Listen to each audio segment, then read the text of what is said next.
¿Sabías de que existen unos hábitos que si no se corrigen a largo plazo van a presentar problemas de memoria y van a presentar también problemas de deterioro cognitivo, y que ese deterioro cognitivo además, si no se logra revertir, va a conducir sí o sí a la demencia?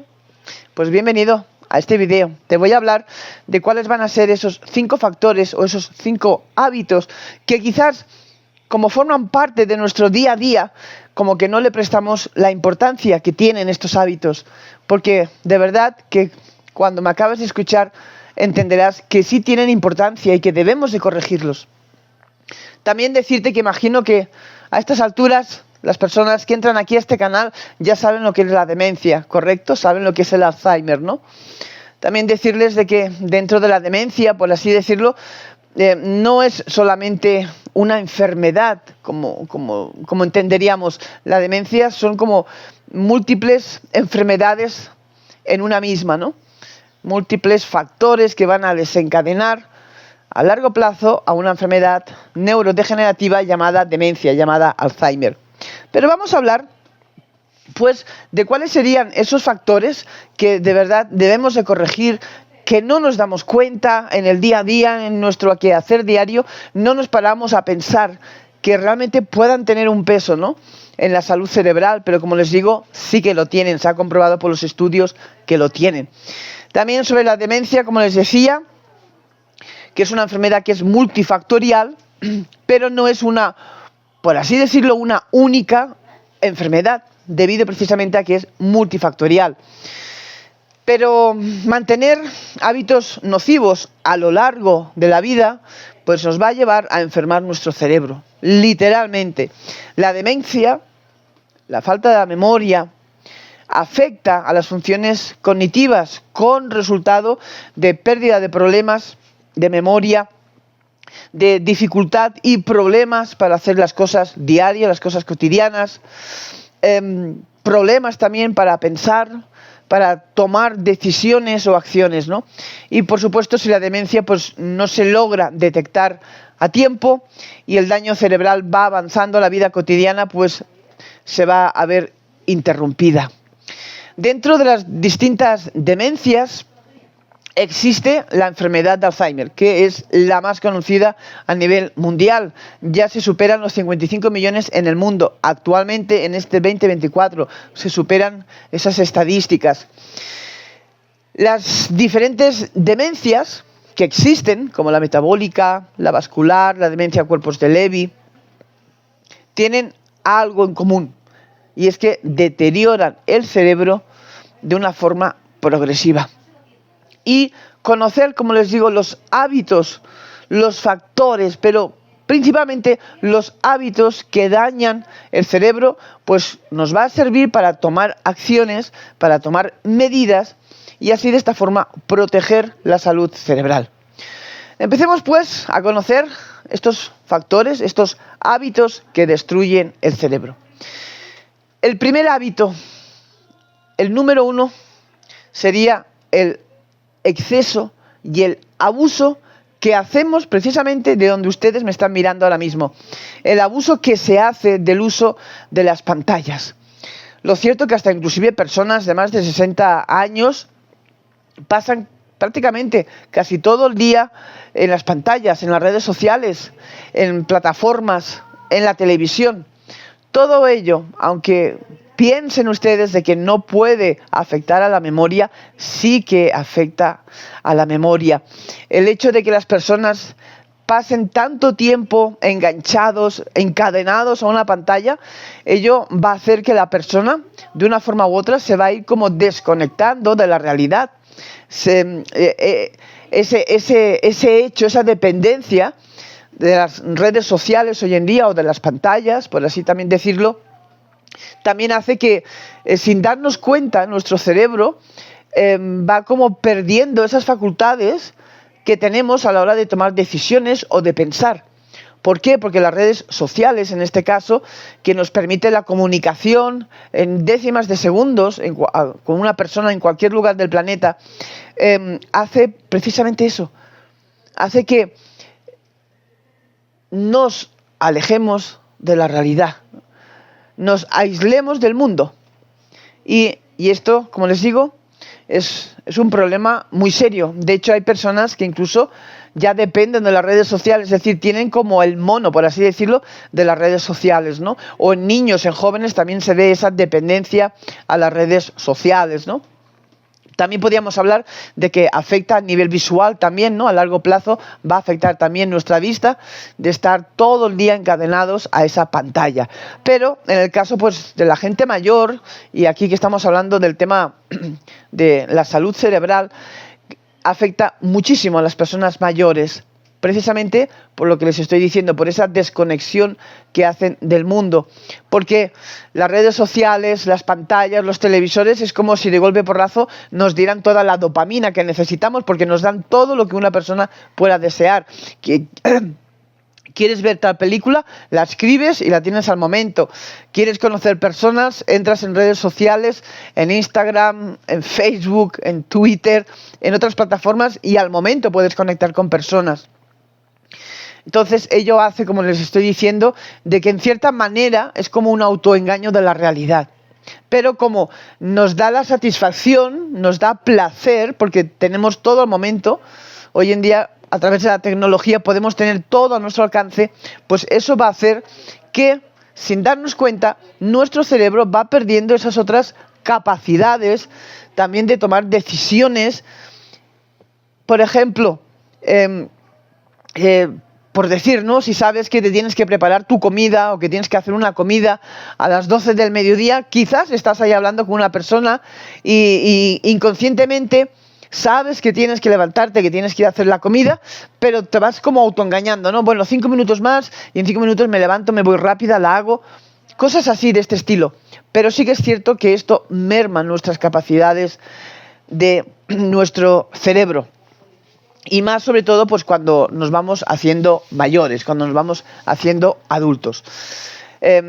Por lo tanto, este hábito de las redes sociales o de la pantalla pues afecta, como les he explicado, en varios frentes. Nos apartamos literalmente de lo que es la interacción a nivel social, personal, afecta también a nuestro sueño y también daña nuestras estructuras cerebrales, aunque las personas no lo crean, que nos permiten, precisamente estas estructuras nos permiten pensar, nos permiten concentrarnos y, lo más importante, procesar la información de una forma efectiva. Nos estimulamos de forma virtual y mental. Esto es lo que tiene el problema de las pantallas, de las redes sociales, ¿no? O de los televisores, que nos vamos estimulando de una forma visual y mental y por lo tanto vamos generando también una sobrecarga en el cerebro.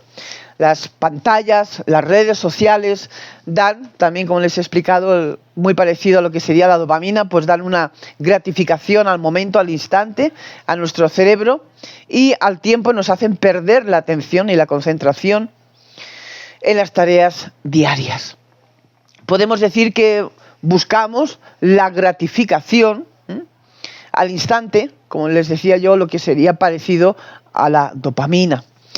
Con el tiempo también pues, nos va a llevar a un déficit de atención y a la disminución de la habilidad, capacidad para recordar y para aprender cosas nuevas. También afectará a la memoria a corto plazo y a largo plazo nos puede conllevar a la demencia. Y por si además también ustedes no lo sabían, decirles también de que las pantallas afectan a la neuroplasticidad de nuestro cerebro. Afectan a la neuroplasticidad de nuestro cerebro. En otras palabras, afecta la capacidad del cerebro para reorganizarse y adaptarse a cambios y a nuevas experiencias. A edades avanzadas, por supuesto, la dependencia a las pantallas afectan a la red neuronal y además acelera el envejecimiento, al envejecimiento cognitivo, al deterioro cognitivo que indiscutiblemente irá ligado luego a la demencia. Nuestro cerebro tenemos que entender que es un órgano como el resto de los otros órganos que forman nuestro cuerpo, que necesita descanso, que necesita relax, que necesita silencio en ocasiones. Y por eso, como les digo, el problema hoy en día de las redes sociales, de las pantallas, de los televisores, de todo lo que nos roba nuestra atención, pues tenemos que entender que nuestro cerebro necesita de unos horarios, de un descanso y de un silencio, porque si no, a largo plazo, la afectación de la red neuronal se verá afectado. El segundo hábito, también, que afecta a largo plazo y que puede conllevar a problemas de memoria, a deterioro cognitivo y tristemente también a la demencia, es principalmente la vida también sedentaria que se hace hoy en día y el aislamiento social. Algo muy parecido a lo que hemos hablado ahora mismo sobre el tema de las pantallas, ¿no? Sí que es cierto que estamos en una población cada vez que es más longeva, pero también estamos en un medio donde las personas nos hemos vuelto muy individualistas, muy egoístas, donde además la gente de la tercera edad tristemente vive en soledad. Y la soledad es un factor muy, muy determinante para poder afectar la memoria a largo plazo.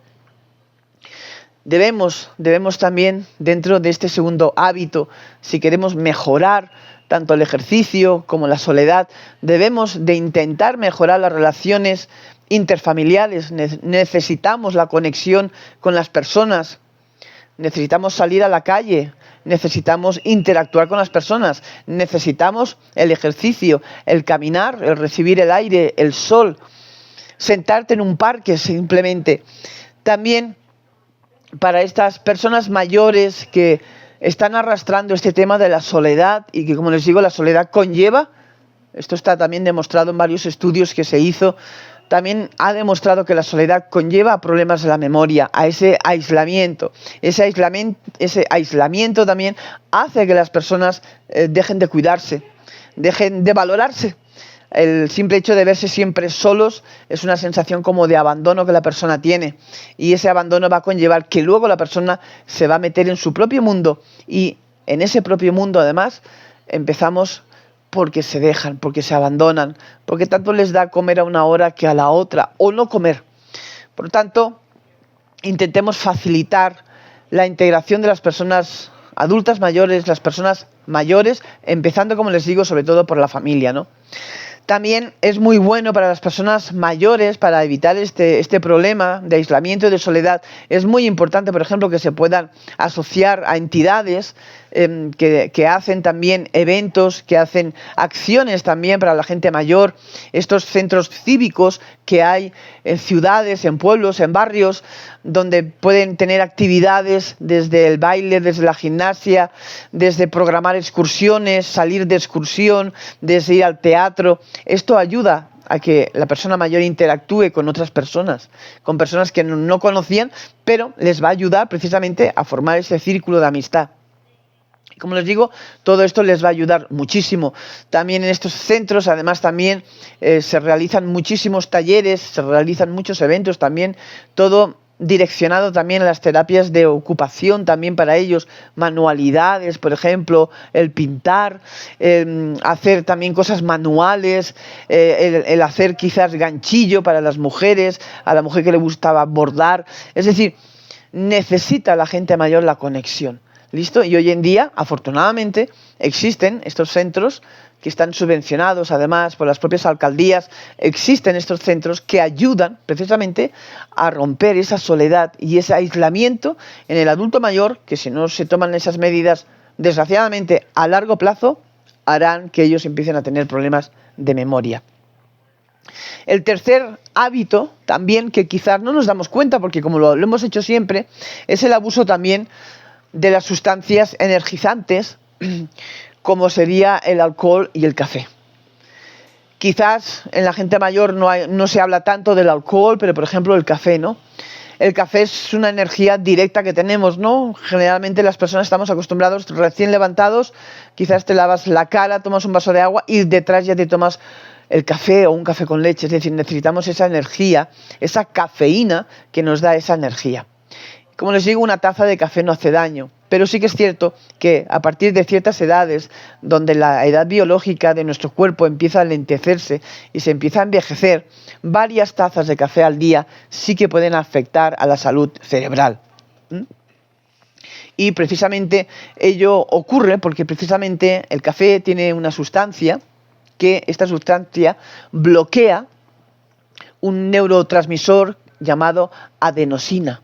Y este neurotransmisor es el responsable de relajarnos para poder descansar.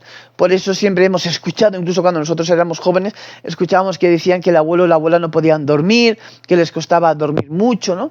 Pues la cafeína, precisamente por esta sustancia que bloquea este neurotransmisor llamado adenosina, pues hace que esa función de relajarse, que el cerebro sabe que a cierta hora ya tiene que relajarse, pues hace que eso se altere y eso va a provocar problemas para un buen descanso. Por lo tanto, tengan ustedes presente que la cafeína en dosis elevadas a largo plazo va a afectar a la red y a las vías neuronales.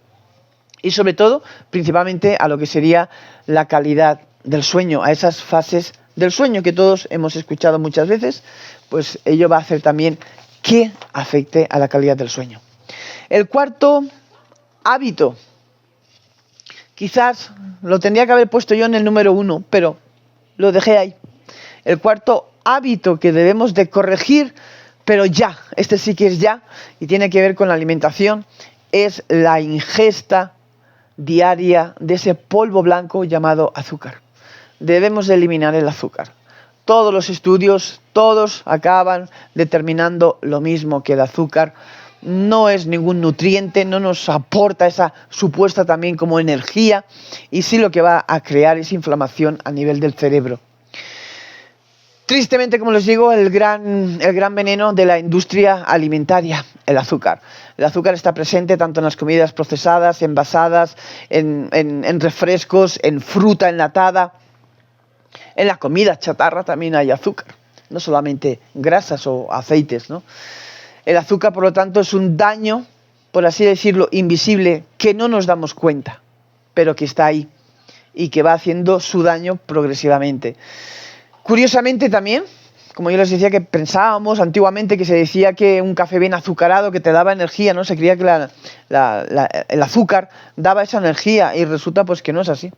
El azúcar no es esa energía, sino todo lo contrario, le resta energía al cerebro para que nuestro cerebro pueda funcionar de una forma correctamente. Cuando comemos azúcar, el cuerpo responde liberando una sustancia que todos conocemos, que se llama insulina. La insulina es una hormona que ayuda a las células para que éstas absorban la glucosa, que es la principal fuente de energía para el cerebro. Pero cuando hablamos de un exceso de azúcar, que realmente hoy en día hay un exceso de azúcar, consumimos un exceso de azúcar, ¿qué ocurre? Que las células se vuelven resistentes a la insulina y reduce, por lo tanto, la capacidad de absorber glucosa el cerebro. El cerebro, por tanto, no tendrá esa energía para que funcione correctamente y lo llevará a la pérdida de memoria y al deterioro cognitivo. También el consumo del azúcar favorece, como les decía, la inflamación del cerebro, y esta inflamación también conlleva al deterioro de las funciones cerebrales. Cuando hay inflamación en el cerebro, los vasos sanguíneos afectados van a conllevar una disminución también del flujo sanguíneo, de oxígeno y de nutrientes esenciales. También quizás les será más fácil entenderlo cuando una persona ha sido diagnosticada con una demencia vascular. Ahí es donde vemos esos problemas de oxigenación de las células. Con el tiempo, este tipo de deficiencia a causa también de la inflamación en el cerebro va a conllevar, como les digo, problemas de deterioro cognitivo y de demencia. Por lo tanto, el azúcar también sepan ustedes de que afecta principalmente a la química interna de nuestro cerebro. El exceso de azúcar también va a conllevar al estrés oxidativo, que es un daño celular que lleva al envejecimiento cerebral y también a la formación de placas beta-amiloide, es decir, acelera el envejecimiento y de qué forma tan rápida. Y ya para finalizarles, el último factor, el último hábito que debemos de corregir, porque a largo plazo también se está demostrando que afecta a la memoria. Es algo que todos vivimos hoy en día, que debemos aprender a manejar, que nos afecta en la calidad del sueño, que nos afecta en nuestro estado de ánimo, que afecta el humor de las personas, que afecta incluso el rendimiento diario. Y este hábito, por así decirlo, o este mal hábito que conlleva tantos problemas también para nuestra salud, es lo que hoy en día hablamos del estrés y de la ansiedad. Hasta cierto punto el estrés y la ansiedad es bueno porque nos mantiene vivos, nos da esa chispa, nos hace movernos, nos hace activarnos. El problema con el estrés y con la ansiedad es cuando poco a poco se va convirtiendo en crónico. Y esa cronicidad, por así decirlo, del estrés y de la ansiedad va a conllevar también a un aumento del cortisol. El cortisol también, en cierta manera, por decirlo así, por un lado es bueno el cortisol porque también nos ayuda a regular la respuesta inmune de nuestro cuerpo y también ayuda a regular el metabolismo. Pero, como les decía, cuando se produce ese aumento grande de esta sustancia llamada el cortisol, produce la inflamación al cerebro, daña también las células cerebrales y además altera la conexión neuronal y a largo plazo conllevará a dificultades cognitivas. Y también sepan ustedes que el mayor impacto de la ansiedad y del estrés se desarrolla en un área del cerebro llamada hipocampo, que es la zona cerebral responsable del aprendizaje y de la memoria. Por tanto, si queremos realmente evitar problemas de memoria, queremos evitar problemas de deterioro cognitivo, empecemos a luchar contra estos 5 defectos, por así decirlo, o 5 hábitos que debemos de corregir, porque aunque parezcan que no nos pueden dañar, aunque parezca que esto es lo más normal de las personas hoy en día, quizás la soledad, el estrés, los nervios, la ansiedad, el consumir café, el consumir azúcar, que la gente sigue consumiendo azúcar, crean que de verdad a largo plazo, nuestro cerebro nos va a pasar la factura, y esa factura va a ser problemas para dormir, alteración del carácter, alteración del humor, sentirnos mucho más cansados cada día, como si nos hubieran dado una paliza cada día cuando nos levantamos. Va a hacer también que nos aislemos también del mundo, como ha sido el tema que hemos hablado también de las pantallas, de las redes sociales, y todo ello, como les digo, el cerebro a largo plazo nos va a pasar la factura. Y para el tema último, este último hábito nocivo como es el estrés y la ansiedad que todos, absolutamente todos vivimos hoy en día en este mundo tan ajetreado, sí que debemos de controlar eso. Debemos de controlar, de ser los dueños del estrés en nosotros. ¿Y cómo lo tenemos que controlar? Por un lado, intentando tener un muy buen descanso. Muy importante, como les decía también, hacer terapias también holísticas, por así decirlo, terapias integrativas, como sería la meditación, como sería el yoga, como sería preparar un fin de semana para desconectarte, irte a la naturaleza, sería inclusive pues reunirte con algún grupo que también, por una parte, mezcle, por ejemplo, la gimnasia con el yoga, la meditación con la oración, es decir, necesitamos desconectar. Y ese desconectar es encontrarnos con nosotros mismos. Y para ello no necesitamos ningún ruido. Si hacemos y tenemos muy claro de que estos hábitos a largo plazo van a causarnos problemas en nuestra memoria, van a conllevar problemas a nivel de la salud cerebral, tenemos la herramienta en nuestras propias manos. Debemos de corregir estos malos hábitos que se repiten diariamente y que también, como les digo, nos pasan una factura. Como siempre, gracias por ver el canal, gracias por escucharme, compartan de este canal, dejen sus historias, sus comentarios, todo ello ayuda también a otras personas para que tengamos más interacción en un tema que es mundialmente compartido por miles de familias, como es esta enfermedad que atañe a la memoria, como es la demencia y como es el Alzheimer. Nos vemos en el siguiente. Gracias, compártelo.